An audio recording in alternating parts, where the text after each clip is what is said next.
ஏசாயா தீர்க்கதரிசியின் புஸ்தகம் 9வது அதிகாரம் 6வது வசனம். நமக்கு ஒரு பாலகன் பிறந்தார், நமக்கு ஒரு குமாரன் கொடுக்கப்பட்டார். கர்த்தத்துவம் அவர் தோளின் மேல் இருக்கும். அவர் நாமம் அதிசயமானவர், ஆலோசனை கர்த்தா, வல்லமையுள்ள தேவன், நித்திய பிதா, சமாதான பிரபு எனப்படும். நமக்கு ஒரு பாலகன் பிறந்தார், நமக்கு ஒரு குமாரன் கொடுக்கப்பட்டார். 1769 பிறந்து 1821 வரைக்கும் வாழ்ந்ததான பிரான்ஸ் நாட்டின் பேரரசனை குறித்து சரித்திரம் தெரிந்ததான அநேகருக்கு தெரிந்திருக்கும். நெப்போலியன் போனபார்ட் என்று சொல்வார்கள். அநேகருக்கு நெப்போலியன் என்று சொன்னால் தெரியும். முழு பெயர் நெப்போலியன் போனபார்ட் என்று சொல்வார்கள். ஏன் அந்த மனுஷனுடைய வாழ்க்கை காரியத்தை இங்கே எடுக்கிறேன் என்றால், அந்த மனுஷன் பிரெஞ்சு தளபதியாயிருந்து புரட்சிகளை நடப்பித்து அதன் பிறகு பிரெஞ்சு பேரரசனாக மாறின ஒரு பெரிய சக்கரவர்த்தி. அவனை பார்த்து அந்த நாட்டு மக்கள் எல்லாருமே பெருமைப்பட்டார்கள். ஐரோப்பியாவின் அநேக நாடுகளை கைப்பற்றினார். மிக சிறந்த ஒரு பேரரசாக காணப்பட்டார். அப்படிப்பட்டதான அந்த பேரரசன் ஒரு வாரிசு பிறக்கப் போகிறது என்றதான செய்தி அந்த நாட்டு அரசாங்கம் அந்த நாட்டில் உள்ள எல்லாருக்கும் ஒரு பெரிய ஒரு அறிவிப்பை கொடுத்தது. அந்த அறிவிப்பு எப்படி இருந்தது என்றால், 21 குண்டுகள் முழங்குமே ஆனால் அந்த ராஜாவுக்கு, நெப்போலியன் போனபார்ட்டுக்கு பெண் குழந்தை பிறந்ததென்றும், 100 குண்டுகள் முழங்குமே ஆனால் அந்த நெப்போலியன் போனபார்ட்டுக்கு ஆண் குழந்தை பிறந்தது என்றும் அர்த்தம் என்றதான ஒரு செய்தியை பரப்பினது. மக்கள் எப்பொழுது அந்த வெடிகுண்டுகள் முழங்கப்படும் என்றதான எதிர்பார்ப்போடு எல்லாருமே வீதியிலே காணப்பட்டார்கள்.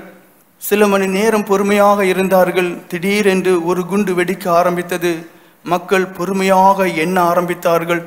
21வது குண்டு முழங்கின போது அங்கே பெரிய அமைதி உண்டானது.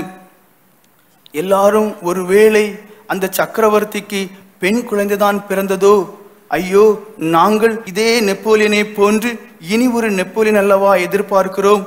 எங்களை இந்த நெப்போலியன் எப்படி சீரும் சிறப்புமாக ஒரு வல்லரசாக வழி நடத்தினாரோ அதே போன்று வழி நடத்தக்கூடியதான இனி ஒரு சக்கரவர்த்தி வேண்டும் என்று அவர்களுக்குள்ளே சிந்தித்து கொண்டிருக்கும் போது சற்று நேரம் கழிந்து மறுபடியும் ஒரு குண்டு வெடித்தது.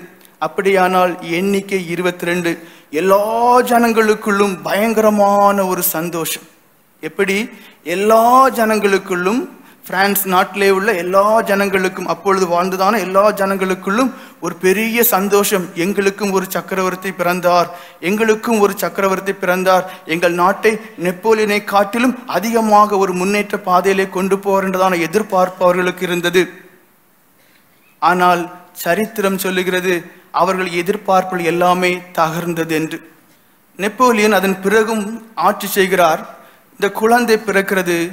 4 வருஷமாகும் போது என்ன சம்பவிக்கிறது? நெப்போலியன் போனபார்ட்டுக்கு மிகப்பெரிய நெருக்கம் உண்டாகிறது. நாடு கடத்தப்படுகிறார். நாடு கடத்தப்படுவதற்கு முன்பாக தன்னுடைய 4 வயது குழந்தையான அந்த பையனுக்கு, அவனுடைய பெயர் Napoleon Francois Joseph Charles Bonaparte. 5 பேர், பெரிய பேர். ஏன்?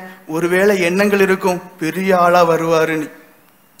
அந்த 4 வயசு பையனை அவள் என்ன செய்தார்கள்? அந்த அரசபையிலே ராஜாவாக பேரரசாக வைத்தார்கள்.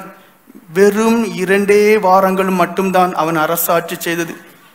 அதன் பிறகு இனி ஒரு ராஜா வருகிறார். சரி, இந்த 4 வயதான அந்த இளவரசன் அல்லது அந்த ராஜாவுக்கு என்ன சம்பவித்தது என்று பார்ப்போமே ஆனால், சரித்திரம் சொல்லுகிறது 21 வயது வரைக்கும் வாழ்ந்தானாம். அதிலும் அவன் கொல்லப்பட்டானாம். அவன் அந்த நாட்டிற்கென்று எது செய்தான் என்றால் பார்த்தால் அங்கே ஒன்றுமே இல்லை என்று. இதை எதற்காக இந்த நேரத்தில் சொல்லுகிறேன் என்றால், அநேகர்களுக்குள்ளே அநேக எதிர்பார்ப்புகள் இருக்கும். அநேகரை குறித்து பெருமையாக சொல்லுவார்கள். ஆனால் மனுஷனாக இருந்த எந்த ஒரு மனுஷனும் மனுஷருடைய எதிர்பார்ப்புகளை முழுமையாக நிறைவேற்றினது கிடையாது. ஆனால் இங்கே ஒரு தீர்க்க தரிசன வசனமானது வாசிக்க கேட்டோம். மறுபடியும் வாசியுங்கள். நமக்கு ஒரு பாலகன் பிறந்தார், நமக்கு ஒரு பாலகன் பிறந்தார், நமக்கு ஒரு குமாரன் கொடுக்கப்பட்டார், நமக்கு ஒரு குமாரன் கொடுக்கப்பட்டார். அதாவது தெளிவும் திட்டவுமாக கிட்டத்தட்ட 800 வருஷங்களுக்கு முன்பாக ஏசாயா தீர்க்கதரிசி சொல்லிவிட்டார். அதாவது கொடுக்கப்படும் அல்லது பிறப்பார் என்று சொல்லவில்லை, தேவனுடைய வார்த்தைகள் எல்லாமே ஆம் என்றால் ஆம், ஆமேன் என்றால் ஆமேன். அதிலே வள்ளியோ புள்ளியோ மாற்றமே இருக்காது என்பதற்கு முன் அடையாளமாக இங்கே ஏசாயா தீர்க்கதரிசி தெளிவாக சொல்லிவிட்டார், கொடுக்கப்பட்டார் என்று. கொடுக்கப்பட்டாரா? இல்லை. ஆனால் 800 வருஷம் கழிச்சு அதிக நிச்சயமாக கொடுக்கப்படுவார் என்பதை முன்னறிவித்து தான் கொடுக்கப்பட்டார். நமக்கு ஒரு பாலகன் பிறந்தார், நமக்கு ஒரு குமாரன் கொடுக்கப்பட்டார் என்று சொல்லுகிறார். 800 வருஷங்களுக்கு முன்பாக சொல்லுகிறார். அதன் பிறகு பிறக்கிறார். அந்த குமாரன் எப்படி இருப்பார் என்றதான எல்லாவற்றையும் சொல்லிவிட்டார். அதன்படி இருந்தாரா என்று பார்ப்போமேயானால் அதிக நிச்சயமாக இருந்தார். வாசியுங்கள். நமக்கு ஒரு பாலகன் பிறந்தார், நமக்கு ஒரு குமாரன் கொடுக்கப்பட்டார், கர்த்தத்துவம் அவர் தோளின் மேல் இருக்கும், அவர் நாமம் அதிசயமானவர், அவருடைய நாமம் அதிசயமானவர், ஆலோசனை கர்த்தா, ஆலோசனை கர்த்தா, வல்லமையுள்ள தேவன், நித்திய பிதா, சமாதான பிரபு எனப்படும். ஒட்டு மொத்தமாக பார்ப்பமையானால் ஒரு குமாரன் கொடுக்கப்படும். ஆனால் மற்ற எல்லாரை காட்டிலும் அவர் விசேஷமாக இருப்பார் என்பதை அது தெளிவும் திட்டமாக காண்பிக்கிறது. சுருக்கமாக சொல்ல வேண்டுமானால் அவர் தேவனாகவே இருப்பார் என்று. ஏசாயா தீர்க்கதரிசியின் புஸ்தகம் 7ஆம் அதிகாரம் 14வது வசனம் வாசியுங்கள். ஆதலால் ஆண்டவர் தாமே உங்களுக்கு ஒரு அடையாளத்தை கொடுப்பார், இதோ ஒரு கன்னியை கர்ப்பவதியாகி ஒரு குமாரனை பெறுவாள், அவருக்கு இம்மானுவேல் என்று பெயரிடுவாள். அதே ஏசாயா தீர்க்க தரிசனமாக சொல்லுகிறார். அந்த குமாரன் எப்படி பிறப்பார்? முதல்ல குமாரன் கொடுக்கப்படுவார் என்று சொல்லப்பட்டிருக்கிறது. அதன் பிறகு அவர் எப்படி வெளிப்படுவார் என்று சொல்லப்பட்டிருக்கிறது. உலகத்திலே இதுவரைக்கும் நடந்திராத, இனிமேலும் நடக்காத ஒரு அசாதாரணமான ஒரு காரியத்தின் மூலமாக பிறப்பார். எப்படி? கன்னிகை குழந்தையை பெற்றெடுப்பாள் என்று. மத்தேயு எழுதின சுவிசேஷம் 1ஆம் அதிகாரம் 23ஆம் வசனம் வாசியுங்கள். அங்க என்ன சொல்லப்பட்டு? இம்மானுவேல் என்று சொல்லப்பட்டு அதே பேரு தான் இங்கேயும் கொடுக்கப்படுகிறது. வாசியுங்கள். அவன் இதோ ஒரு கன்னியை கர்ப்பவதியாகி ஒரு குமாரனை பெறுவாள், அவருக்கு இம்மானுவேல் என்று பெயரிடுவார்கள் என்று சொன்னான். பாருங்கள், இம்மானுவேல் என்றால் அர்த்தம் என்ன? தேவன் நம்மோடு இருக்கிறார் என்று. அவர் இந்த உலகத்திலே 33 வருஷம் மாத்திரம்தான் மனுஷர்களோடு கூட காணப்பட்டார். ஆனால் அப்படி காணப்படும் போது சில காரியங்களை நமக்கு ஜீரணிக்க கஷ்டமாகவே இருக்கும். காரணம் என்றால் மனுஷர்களாலே அப்படி செய்யவே முடியாது. கடல் மீது, கலிலேயா கடல் மீது அப்படியே நடக்கிறார். வெட்டாந்தரையிலே நடந்தது போன்று அப்படியே அவர் நடக்கிறார். 5 அப்பங்களை எடுத்து ஸ்தோத்திரித்துக் கொண்டு 5000 பேருக்கு கொடுக்கிறார். இறந்தவர்களை அவர்கள் தூங்கிக் கொண்டுதான் இருக்கிறார்கள் என்று சொல்லி நிசாரமாக உயிர் பெறச் செய்கிறார். மனுஷர்கள் யாருமே செய்ய முடியாத காரியங்களை மிகவும் எளிதாக மனுஷருடைய நலன்களுக்காக, தன்னுடைய நலன்களுக்காக அல்ல, மனுஷருடைய நலன்களுக்காக செய்யக்கூடியவராக இருக்கிறார். ஏசாயா தீர்க்கதரிசி அந்த காலத்திலே சொல்லியிருந்தார், இம்மானுவேல் என்று சொல்லப்பட்ட அவைகளின்படியே தேவன் மனுஷனுடைய கூட காணப்பட்டார். அதற்கு அடையாளமாகவே அநேக காரியங்களை அவர் செய்தார். அவைகள் மற்ற எந்த ஒரு மனுஷராலும் ஒருபோதும் செய்ய முடியாத காரியங்கள். மத்தேயு எழுதின சுவிசேஷம் 1ஆம் அதிகாரம் 21ஆம் வசனம் வாசியுங்கள். அங்கே இனி ஒரு நாமமும் அவருக்கு கொடுக்கப்படுகிறது. அவள் ஒரு குமாரனை பெறுவாள், அவருக்கு இயேசு என்று பெயரிடுவாயாக, ஏனெனில் அவர் தமது ஜனங்களின் பாவங்களை நீக்கி அவர்களை ரட்சிப்பார் என்றான். பாருங்கள், அங்கே நெப்போலியன் போனபார்ட்டுக்கு குழந்தை பிறக்கிறது. 5 பெரிய பெயர்களை கொடுக்கிறார்கள். அந்த நெப்போலியனை போன்று இருக்க வேண்டும் என்று சொல்லி நெப்போலியன் என்றதான பெயரும், அதற்கு பிறகு இன்னும் 4 பெயர்களை கொடுக்கிறார்கள். ஆனால் அதன்படி அந்த குமாரன் காணப்பட்டானா என்றால் சரித்திரம் சொல்கிறது இல்லை. ஆனால் இங்கே என்னென்ன பெயர்கள் அவருக்கு சூட்டப்பட்டதோ அவைகளின்படியே அவருடைய வாழ்க்கை இருந்தது. ஏசாயா தீர்க்கதரிசியின் புஸ்தகம் 49ஆம் அதிகாரம் 26ஆம் வசனத்தை வாசியுங்கள். அங்கே இயேசு என்றதான அந்த காரியத்தின்படி அவருடைய ஜீவியம் இருந்தது என்பதை அறிகிறோம். வாசியுங்கள். உன்னை ஒடுக்கினவர்களுடைய மாம்சத்தை அவர்களுக்கே தின்ன கொடுப்பேன், மதுபானத்தால் வெறி கொள்வது போல் தங்களுடைய இரத்தத்தினால் வெறி கொள்வார்கள், கர்த்தரும் யாக்கோபின் வல்லவருமாகிய நான் உன் இரட்சகரும். பாருங்கள், நான் உன் இரட்சகரும் உன் மீட்பருமாய் இருக்கிறதை மாம்சமான யாவரும் அறிந்து கொள்வார்கள் என்று கர்த்தர் சொல்லுகிறார். பாருங்கள், ஆண்டவராகிய இயேசு கிறிஸ்து பிறந்த பிறகே என்ன நமக்கு வெளிப்பட்டது? ரட்சிப்பு என்றதான ஒரு காரியம் வெளிப்பட்டது. அதற்கு முன்பாக அப்படிப்பட்டதான ஒரு காரியம் கிடையவே செய்யாது. அதனால்தான் மோசையை கொண்டு தேவன் மனுக்குலங்களுக்கு நியாயப்பிரமாணத்தை கொடுத்தார். மனுஷனாலே சகிக்க முடியாது. அதனால்தான் சொல்லிவிட்டார், பல்லுக்கு பல்லு என்று. அடிச்சா இன்னொருத்தன் அடிக்கலான்ட்டார். ஆனால் இந்த தேவன் மனுஷனாக மனுஷகுமாரனாக அவகரித்த பிறகு மனுக்குலங்கள் மாம்சமான யாவரும் காணும் என்று. துஷ்டனாக இருப்பான், குடிகாரனாக இருப்பான், வெறியனாக இருப்பான், சீர்கெட்டவனாக இருப்பான், பொய்யனாக இருப்பான். ஆனால் அவனும் ரட்சிக்கப்பட முடிந்தது. யாரால்? யாருடைய கிருபையால்? இயேசு என்று சொல்லுகிறோமோ, தன்னுடைய ஜனங்களுடைய பாவங்களை அந்த மனுக்குலங்களை விட்டு நீக்குவதற்காக பிறந்தவர் என்று சொல்லப்பட்டிருக்கிறதே, அந்த இயேசு என்ற அந்த நாமத்தை யார் விசுவாசிக்கிறார்களோ அவர்களுக்குள்ளே இந்நாள் வரைக்கும் தேவன் கிரியை செய்யக்கூடியவராகவே இருக்கிறார். கர்த்தர் அவர் என்ன சொல்கிறார்? நானே இரட்சகரும் நானே மீட்பருமாய் இருக்கிறேன் என்பதை மாம்சமான யாவரும் அறிவார்கள் என்று. இங்கே காணப்படக்கூடியதான ரட்சிக்கப்பட்டதான ஒவ்வொருவரும் இந்த வசனத்திற்கு சாட்சிகளாக இருக்கிறோம். நாம் எப்படிப்பட்டவர்களாக இருந்தோம்? பாவத்தினாலும் அக்கிரமத்தினாலும் பிடிக்கப்பட்ட ஜனங்களாக இருந்தோம். ஆனால் எப்படி ரட்சிப்பு உண்டானது, எப்படி மீட்பு உண்டானது? அந்த இயேசு என்றதான ஒருவர் இந்த உலகத்திலே பிறந்ததினாலே, அவர் நமக்காக பிறந்து மரித்ததினாலே, அவருடைய இரத்த புண்ணியத்தினாலே நமக்கு விடுதலை உண்டானது. அதே அதிகாரம் 24, 25 வசனங்களை வாசியுங்கள். பராக்கிரமன் கையிலிருந்து கொள்ளை பொருளை பறிக்க கூடுமோ? பாருங்கள், இங்கே பராக்கிரமன் என்பவன் மாம்சத்திலே பராக்கிரம உடையவன் அல்ல. சாத்தானை குறித்து சொல்லப்பட்டிருக்கிறது. சாத்தானுடைய கையில் இருக்கக்கூடிய ஒன்றை பறிக்க கூடுமோ? அல்லது நீதியாய் சிறைப்பட்டு போனவர்களை விடுவிக்க கூடுமோ? என்றாலும் இதோ பராக்கிரமனால் சிறைப்படுத்தப்பட்டவர்களும் விடுவிக்கப்படுவார்கள். பாருங்கள், சாத்தானுக்கு நம்மை நாமே விட்டுவிட்டோம். ஒன்று, நம்முடைய ஆதி பிதாக்கள் ஆதாம் ஏவாள் பாவம் செய்தார்கள், அதன் மூலம் பாவம் உலகத்திலே வந்தது, அதனாலே நாம் பாவிகளானோம். அது ஒன்று. இன்னொன்று, எப்படி நாம் துணிகரமாக சிற்றின்பங்களுக்காக நம்மை விட்டு விட்டதுனாலே நாம் பாவிகளாக போனோம். இப்படி நம்மை நாமே சாத்தானுக்கு அடிமைகளாக்கி விட்டதுனாலே நம்மை அந்த அடிமைத்தனத்திலிருந்து தேவன் தாமே விடுவிக்கக்கூடியவராக இருக்கிறார். வாசியுங்கள். என்றாலும் இதோ பராக்கிரமனால் சிறைப்படுத்தப்பட்டவர்களும் விடுவிக்கப்படுவார்கள். இதோ சாத்தானாலே பிடிக்கப்பட்டவர்களும் பாவத்தின் அந்தகாரத்தினாலே பிடிக்கப்பட்டவர்களையும் நான் விடுவிப்பேன்.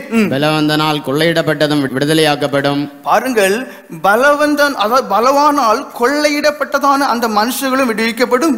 உன்னோடு வழக்காடுகிறவர்களோட நான் வழக்காடி உன் பிள்ளைகளை ரட்சித்துக் கொள்வேன். பாருங்கள், இரட்சகராக வெளிப்பட்டார். கிறிஸ்து பிறப்பை கொண்டாடக்கூடிய நாம் ஒவ்வொருவருக்குள்ளும் ஒரு கேள்வி இருக்க வேண்டும், நான் ரட்சிக்கப்பட்டிருக்கிறேனா என்று.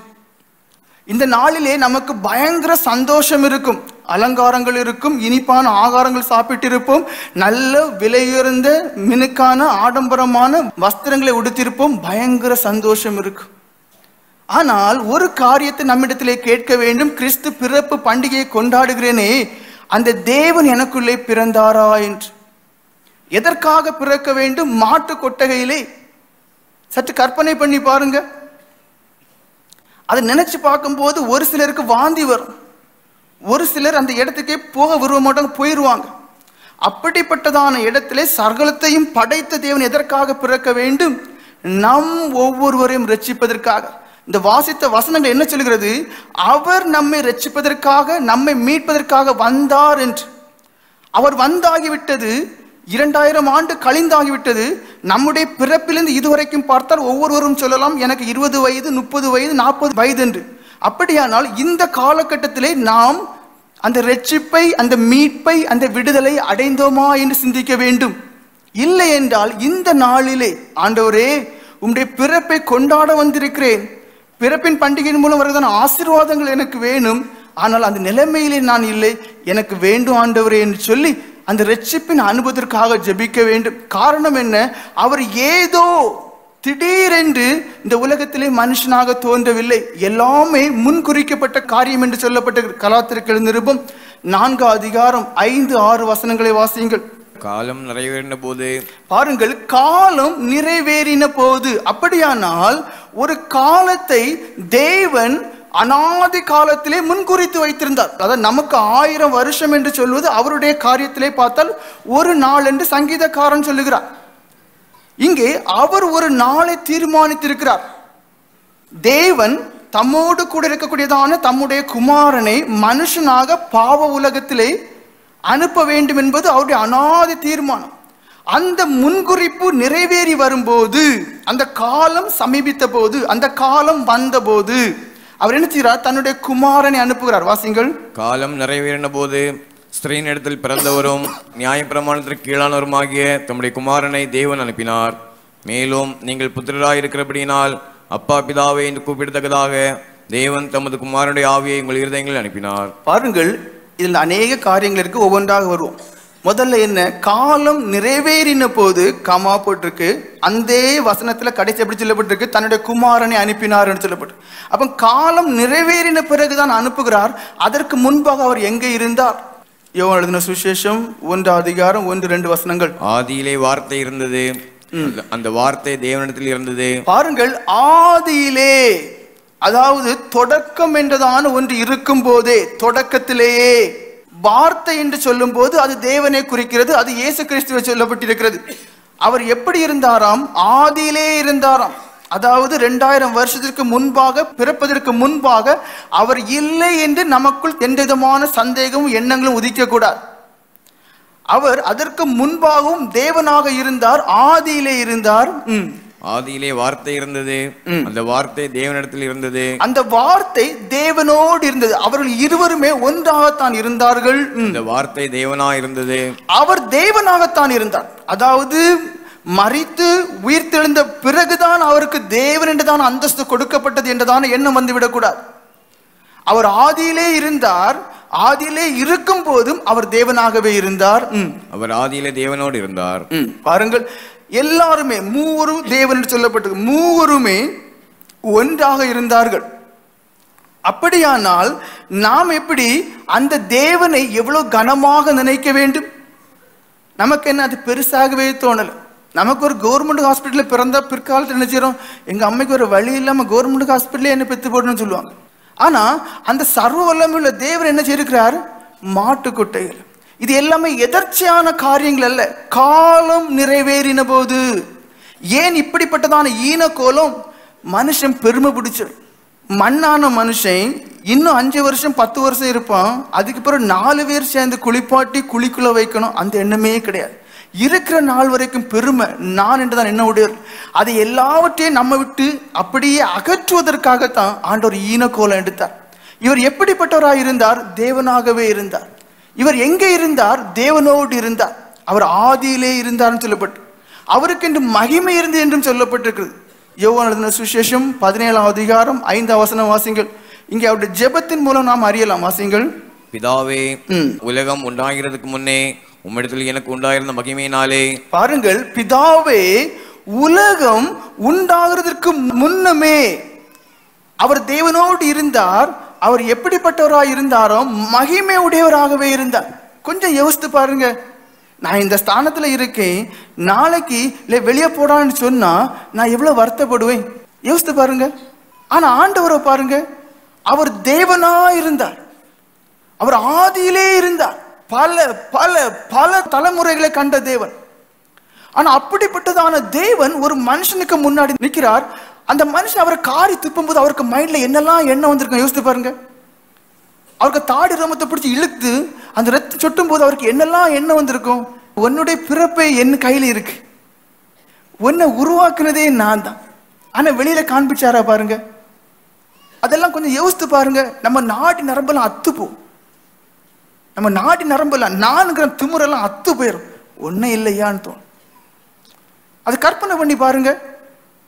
மகிமையிலே இருந்தவர், மகிமையில். இப்போ ஒவ்வொருத்தங்களும் ஒரு ஜாப்ல இருப்பீங்க, ஒரு வேலை இருப்பீங்க, அடுத்த நாள் குப்பை பொறுக்க இல்ல ரோடு தூக்க சொன்னா நீங்க செய்வீங்களா? சகிக்க முடியாது. உடனே ஒரு கள்ள கண்ணீர் வந்துடும், உடனே ஐயோன்னு புலம்பும். அதெல்லாம் கள்ளத்தனம். ஆனா ஆண்டவரை பாருங்க, அவர் மகிமையிலே இருந்தவர், தேவனா இருந்தவர், மனுஷனா இருக்கிறார். மனுஷரை காட்டிலும் ஈனக்கோலோடு. காரணம் என்ன தெரியுமா? என்னையும் உங்களையும் ரட்சிப்பதற்காக. அவர் மகா இரக்கம் உள்ள தேவன். ஆனால் அவருடைய பிறப்பு, அந்த பிறப்புக்குள்ள காரியங்கள் அதிகமாய் சிந்திக்க வேண்டும். சிந்திக்கும் போது அந்த நாடி நரம்பு, நான் திரும்பவும் அந்த வார்த்தை ஏன் சொல்றேன்னா, இந்த ரத்தம் தான் நம்மளை என்ன பெருசா நம்ம தூண்டும், டே நீ அப்படியாங்க இப்படியா. ஆனா அந்த பிறப்பில் அவர்பட்ட கஷ்டம், அந்த வாழ்க்கையில் அவர்பட்ட கஷ்டம், அவருடைய வாழ்க்கையின் முடிவில் அவர்பட்ட கஷ்டங்களை கொஞ்சம் யோசித்து பாருங்க. நானுங்கிற பிசாசுக்கு இடமே இருக்கு, நான் ஒண்ணு இல்லாண்டு எனக்கும் ஒரு இறக்கம் செய்திரு ஆண்டவர்னு சொல்லி அந்த ஒரு தாழ்மையிலேயே நம்முடைய வாழ்க்கை போயிடும். ஏன்னா ஆதியிலே இருந்தார் என்று சொல்லப்பட்டிருக்கு, மகிமையிலே இருந்தார் என்று சொல்லப்பட்டிருக்கு. 1 பேதுரு 1:20 வாசிங்க. அங்க என்ன சொல்லப்பட்டிருக்கு? நமக்காக வெளிப்பட்டார் என்று. வாசிங்கள். அவர் உலக தோற்றத்திற்கு முன்னே குறிக்கப்பட்டவராயிருந்து. எப்படி காலம் நிறைவேறினது என்று சொல்லப்பட்டிருக்கிறதோ அதே போன்று உலகம் உருவாகிறதுக்கு முன்னே, அப்படின்னா நம்முடைய முற்பிதாக்கள் எல்லாம் உருவாகிறதுக்கு முன்னே அவர் முன்குறிக்கப்பட்டு விட்டார். எப்படி? பாடு நிறைந்தவராக இந்த உலகத்துல ஜீவிக்கணும், துன்பம் நிறைந்தவராக இந்த உலகத்துல ஜீவிக்கணும். காரணம் என்னன்னா, நம்ம என்ன செய்யறோம், அந்த பண்டிகை அந்த கொண்டாட்டத்தோட வாழ்ந்து முடிச்சிடும். ஆனா இங்கே முன்குறித்தார் என்று சொல்லப்பட்டிருக்கு, முன்குறிக்கப்பட்டார் என்று சொல்லப்பட்டிருக்கு. எதற்கு? பாடு நிறைந்தவராக, பாடு அனுபவிக்க, துன்பம் நிறைந்தவராக, நொறுக்க தேவன் அவரை ஒப்பு கொடுத்தார் என்று இருக்கு. ஏசாயா 53:10 எப்படி இருக்கு? நொறுக்க ஒப்பு கொடுத்தார். அப்ப இந்த உலகத்துல எதுக்காக பிறந்தார்? நொறுக்கப்பட. எதுக்காக பிறந்தார்? அடிக்கப்பட. நமக்கு என்ன? பயங்கர பெரும். மறுபடியும் வாசிங்க. அவர் உலக தோற்றத்திற்கு முன்னே குறிக்கப்பட்டவராயிருந்து தமது மூலமாய் தேவன் மேல் விசுவாசமாய் இருக்கிற உங்களுக்காக இந்த கடைசி காலங்களில் வெளிப்பட்டார். பாருங்கள், வேதம் தெளிவா சொல்லுது, எனக்காக உங்களுக்காக தேவன் வெளிப்பட்டார் என்று. அப்போ கிறிஸ்து பிறப்பு பண்டிகை நாம் கொண்டாடுவோமே, ஆனா இந்த நாள்ல ஒரு தீர்மானம் பண்ணணும். ஒரு அடிமை போல நம்மளை வெறுத்து இந்த உலகத்துல ஆண்டவர் கொண்டு வாழும். எத்தனை பேர் ஒரு வார்த்தை பேசும்போது கர்த்தருடைய கிருபைன்னு சொல்றோம், இல்ல இயேசு நாம சொல்றேன், நான் செய்தேன் தானே சொல்லிட்டு இருக்கோம். அந்த பெருமைங்கிற பிசாசு நம்மகிட்ட போகணும். இந்த நாளில் ஒரு பொருத்தனை பண்ணணும், ஒரு முடிவு எடுக்கணும். நானுங்கிறதான எந்த ஒரு காரியத்தையும் இடம் கொடுக்க மாட்டேன். பிலிப்பியர்கள் நிருபம் 2:5-8 வரைக்கும் வசனங்கள் வாசிங்க. பிலிப்பியர்கள் நிருபம் 2:5-8 வரைக்கும் வசனங்கள். கிறிஸ்து இயேசுவில் இருந்த சிந்தையை உங்களிலும் இருக்க கடவுது. பாருங்கள், நமக்காக வெளிப்பட்டார் என்று சொல்லப்பட்டிருக்கிறது. நானே வழியும் சத்தியும் ஜீவனுமாய் இருக்கிறேன்னு சொல்லப்பட்டிருக்கிறது. அப்ப அவருடைய வழி எப்படி இருக்கு? தாழ்மை நிறைந்த வழியா இருக்கு. நான் என்கிறதான வழியே இல்லை. அப்போ அவரிடத்தில் இருந்த சிந்தை தான் நமக்குள்ள இருக்கணும். அவர் தேவனுடைய ரூபமாயிருந்தும் தேவனுக்கு சமமாயிருப்பதை கொள்ளையாடின பொருளாக எண்ணாமல் தம்மை தாமே வெறுமையாக்கி. பாருங்கள், அவர் தேவன் தான், ஆனா அதை பெருசாவே எடுத்துக்கொள்ளல. தம்மை தாமே வெறுமையாக்கி அடிமையின் ரூபம் எடுத்து மனுஷர் சாயலானார். போதும், மனுஷ சாயலானார். அப்போ தேவன் கிறிஸ்து பிறப்புனா என்ன? தேவன் மனுஷனாக இந்த உலகத்திலே பிறந்தார். நம்ம நினைப்போம் நம்ம மனுஷனா இருக்கிறதுனால அதுல என்ன, நீ அதான் முதல்ல சொல்லிட்டு நான் இருக்கேன், என்னை நீங்க துரத்துறீங்க, என் மனசு எவ்வளவு கஷ்டப்படும். இல்லை நீங்கள் உங்கள் ஸ்தானத்தில் இருக்கிறீங்க, அப்பாங்க ஸ்தானம், உங்கள் பிள்ளை எனக்கு அப்பாவே இல்லைன்னு சொல்லும்போது எப்படி சொல்லும்? இல்லை ஒரு உயர்ந்த ஒரு வேலையில் இருக்கிறீங்க, அடுத்த நாள் ரோடு தூக்கணும்னு சொல்கிறாங்க, முடியுமா? முடியாது. ஆனால் அந்த ஆண்டோடைய தாழ்மையை பாருங்க. அவர் தேவனாய் இருந்தார், தேவனாய் இருக்கக்கூடிய அந்த நிலையில இருந்து அவர் என்ன மனுஷ ரூபம் எடுக்கிறார். அப்போ நம்ம என்ன செய்யணும்? இந்த நாளில் ஒரு பொருத்தனை பண்ணணும். ஏனி நான் தாழ்மை உள்ளவனா ஜீவிப்பேன் ஆண்டவரே, பெருமைக்கு இடம் கொடுக்க மாட்டேன் என்று. முதல்ல வாஸ்தவசனம் மறுபடியும் வாசிங்க. கலாத்தியர்கள் நிருபம் 4:5. காலம் நிறைவேறின போது ஸ்திரீனிடத்தில் பிறந்தவரும். பாருங்கள், காலம் நிறைவேறின போது, ஒரு காலத்தை தேவன் முன்குறித்தார். அந்த நாட்கள் நெருங்கின போது அவர் இந்த உலகத்திலே தோன்றினார். அதுவும் எப்படியாம்? ஸ்திரீனிடத்தில் பிறந்தவரும். பாருங்கள், ஸ்திரீனிடத்தில் பிறந்தவராக இருக்கத்தக்கதாய் தேவன் இந்த உலகத்திலே அவரை அனுப்பினார். காரணம் என்ன? ஆதியாகமம் 3:15 வாசிங்க. எதற்காக அவரும் ஒரு ஸ்திரீனிடத்திலே பிறக்க வேண்டுமாம்? எல்லாமே தேவனுடைய அநாதி தீர்மானம், காரணத்தோட. வாசிங்கள். உனக்கும் ஸ்திரீக்கும் உன் வித்துக்கும் அவள் வித்துக்கும் பகை உண்டாக்குவேன். பாருங்கள், சாத்தானாலே மனுஷர்கள் வஞ்சிக்கப்பட்டு போனார்கள். அந்த சாத்தானிலிருந்து மனுஷனை விடுவிக்க வேண்டும். அதற்கு வேற வழியே கிடையாது. மனுஷன்தான் பாவம் செய்தான். அப்ப மனுஷனை அந்த நிலைமையில் விடுவிக்க வேண்டுமே, ஆனால் மனுஷ ரூபத்தில் இனி ஒரு மனுஷன் தோன்ற வேண்டும். அவர் பாவம் இல்லாதவராக இருக்க வேண்டும். வாசிங்கள். உனக்கும் ஸ்திரீக்கும் உன் வித்துக்கும் அவள் வித்துக்கும் பகை உண்டாக்குவேன். பாருங்கள், உன் வித்துக்கும், சாத்தான் பாவம் என்றதான் இந்த இதுக்கும், அவள் வித்துக்கும், அதான் ஸ்திரீனிடத்தில் பிறந்தவராக இருக்க செய்கிறார், பகையை உண்டாக்குவேன். அவர் உன் தலையை நசுக்குவார், நீ அவர் குதிகாலை நசுக்குவாய் என்றார். பாருங்கள், சாத்தானுடைய தலையை முழுமையாய் நசுக்கத்தக்கதாய், அவனுடைய பலன் அற்று போகத்தக்கதான ஒரு காரியம் நமக்குள்ளே உண்டாகத்தக்கதாய் இருப்பதற்காக அவர் இந்த உலகத்தில் வெளிப்பட்டார். அடிக்கடி சொல்வார், நான் மனுஷகுமாரன், மனுஷகுமாரன், மனுஷகுமாரன். அர்த்தம் என்ன? நான் தேவனாயிருந்தும் உங்களை போல பசியுள்ளவர், தாகமுள்ளவர், துன்பம் அனுபவிக்கக்கூடியவர், எல்லா விதத்திலும் உங்களை போல நெருக்கப்பட்டதான ஒரு மனுஷகுமாரன். அல்லேலூயா அல்லேலூயா. கலாத்தியர்கள் நிருபம் 4 அதிகாரம் 5 வசனம் மறுபடியும் வாசியுங்கள். காலம் நிறைவேறின போது ஸ்திரீனிடத்தில் பிறந்தவரும் நியாய பிரமாணத்திற்கு கீழானோருமாகிய, பாருங்கள், நியாய பிரமாணத்திற்கு கீழானோருமாக, அதாவது வாழ்ந்து முடிக்கிற வரைக்கும் ஒரு யூதனாகவே காணப்பட்டார். அந்த நியாய பிரமாணத்திலே இருக்கக்கூடியதான எல்லா கற்பனைகளையும் எல்லா கட்டளைகளையும் எல்லா சட்டத்திட்டங்களுக்கும் கீழ்ப்படிந்தவராகவே இருந்தார்.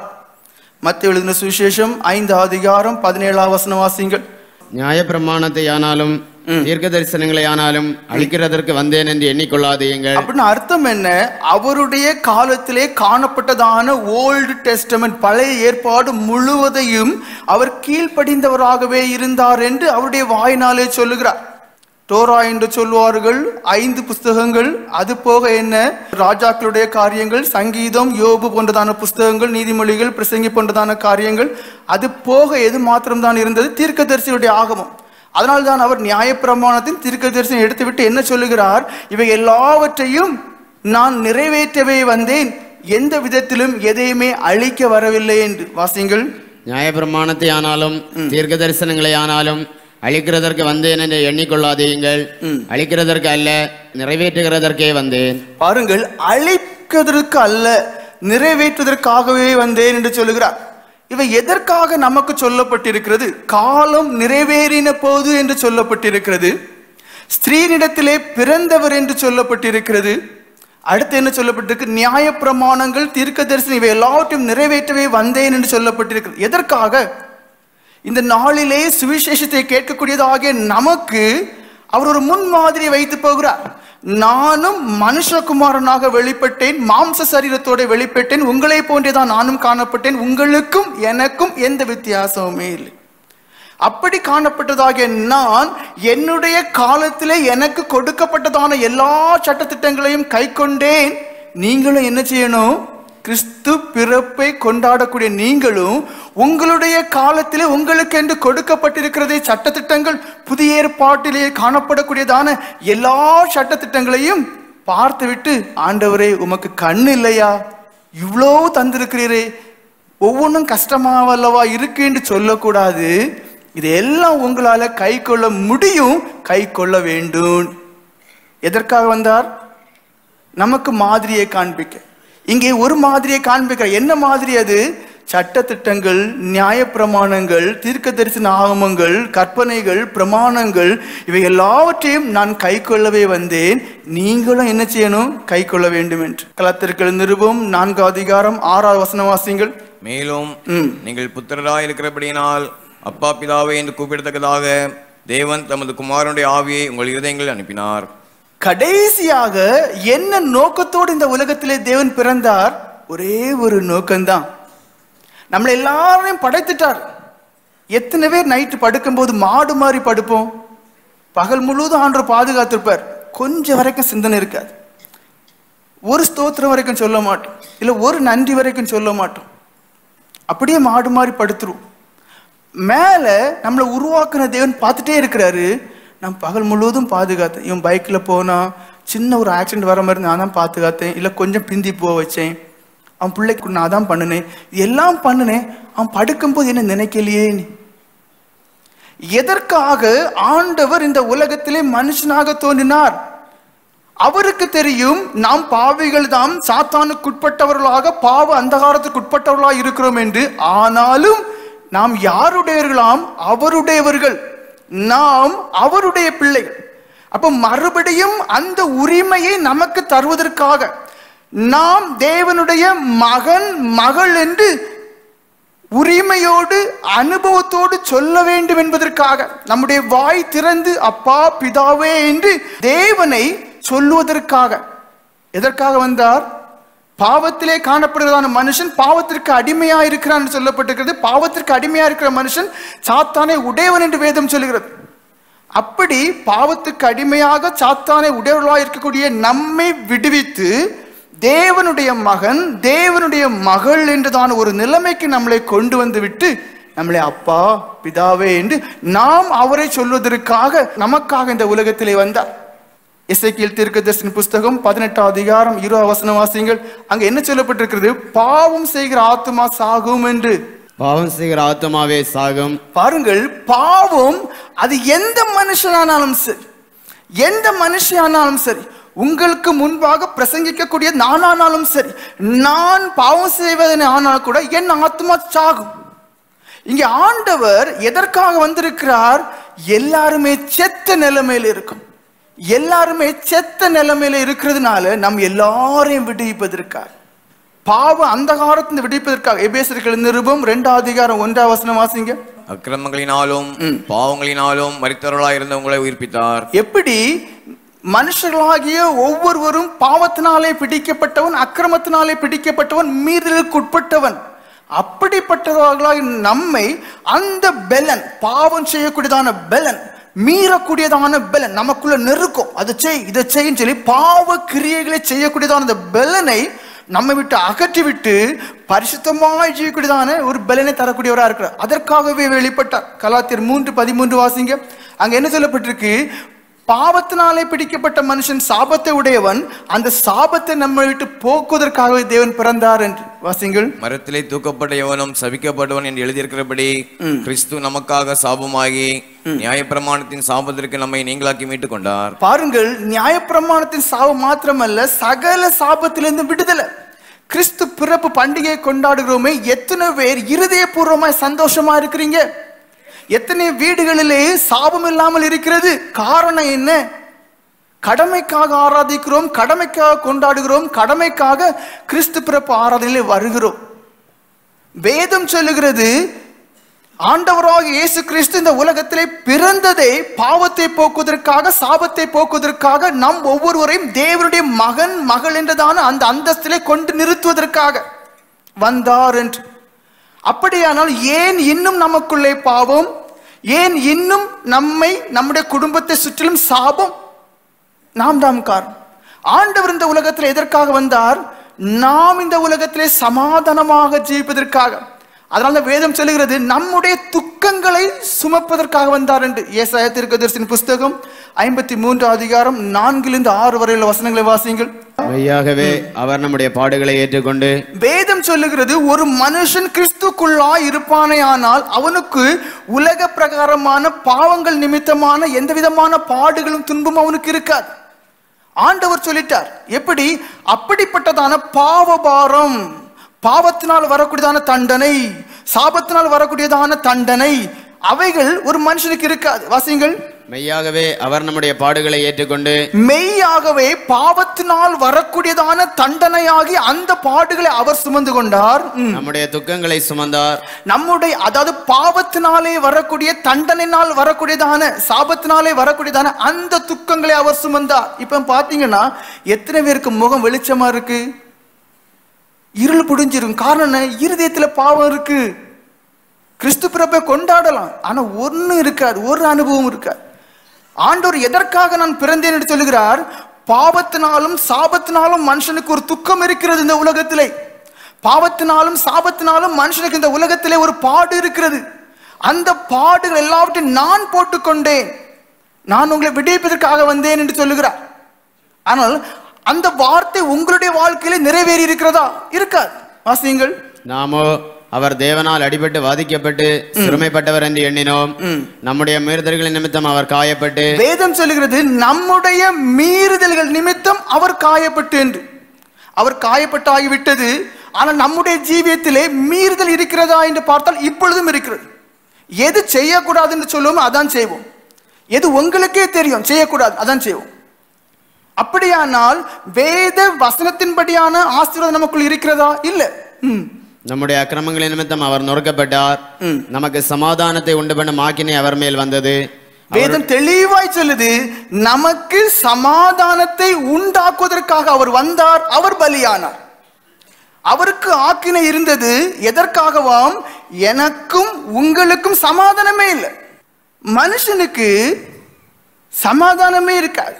ஆனா ஆண்டோட வேதம் என்ன சொல்லுது? என் மனுஷி உனக்கு சமாதானத்தை தருவதற்காக நான் வந்தேன். எத்தனை பேருக்கு சமாதானம் இருக்கு? இல்ல. அந்த வசனம் மறுபடியும் வாசிங்க. நம்முடைய மீறுதல்களின் நிமித்தம் அவர் காயப்பட்டு நம்முடைய அக்கிரமங்களின் நிமித்தம் அவர் நொறுக்கப்பட்டார். நமக்கு சமாதானத்தை உண்டு பண்ணும் ஆக்கினை அவர் மேல் வந்தது. பாருங்கள், நமக்கு சமாதானத்தை உண்டாக்குவதற்காக அவர் ஆக்கினை அடைந்தார் என்று இருக்கு. ஆனா அந்த அனுபவம் இருக்கா? எத்தனை பேருக்கு சமாதானம் இருக்கு? அவருடைய தழும்புகளால் குணமாகிறோம். எத்தனை பேர் பாவ வாழ்க்கையில் விடுவிக்கப்பட்டு குணமான ஒரு அனுபவத்தோட இருக்கிறோம்? அதை யோசிங்க. கிறிஸ்து பிறப்பு பண்டிகை கொண்டாட வந்திருக்கோமே, எது கொண்டாட வந்திருக்கிறோம்? குணமான ஒரு அனுபவம், தேவன் நமக்குள்ள பிறந்த ஒரு அனுபவம்.